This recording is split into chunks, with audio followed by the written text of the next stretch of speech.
The comfort of all male spaces, a personal reflection on barbershops and record stores. Let's be honest, I'm not exactly a grooming expert. Every morning, I find myself battling a few rebellious beard hairs that seem determined to defy gravity, sticking out in every direction. Some days, it feels like I've been zapped by a mild electric shock while I slept. To tackle this hairy situation, I've got my trusty beard brush and a little dust buster to keep the bathroom tidy and my marriage intact, because let's face it, stray hairs can be a point of contention. As my beard grows wild, I start resembling that classic image of a castaway, stranded on a deserted island for years. When I reach that point, it's time for a trim. It never ceases to amaze me how a skilled barber can transform my unruly facial hair into something neat and presentable, all while engaging in lively conversations with other customers. I usually stay out of these chats, not just because I need to keep my chin steady, but also because, let's be real, I know next to nothing about football, which seems to be the main topic of discussion.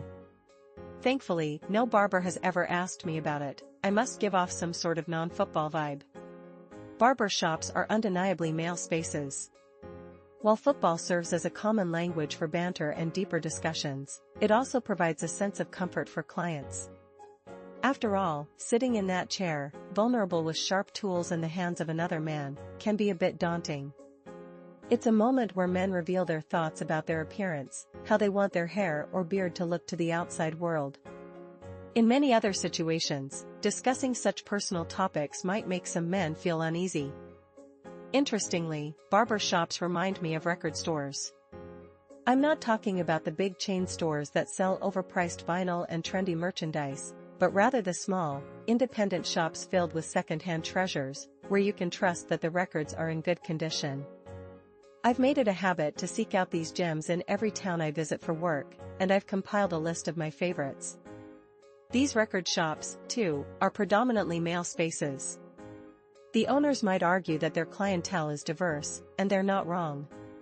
However, I'd wager that a significant portion of their customers are men of a certain age, men like me. The shop owners, in my experience, are often just like me as well. But you know what? That's perfectly fine. I love wandering through the aisles, sometimes overhearing conversations between the owner and a customer, usually about music. If I decide to make a purchase, the owner often strikes up a brief chat with me, and I must give off some pro-music vibes. The experience is always comforting. The term male space can carry a lot of negative baggage, and for good reason. Yet, it doesn't have to be that way. Young men today often lack positive role models, and those who do step into the spotlight often define masculinity in a way that feels confrontational. Being a man means being angry at the world. But there are healthier alternatives. A simple trip to the barber or a visit to a record store can offer a sense of community and connection. Sometimes, it's the little things that make a big difference.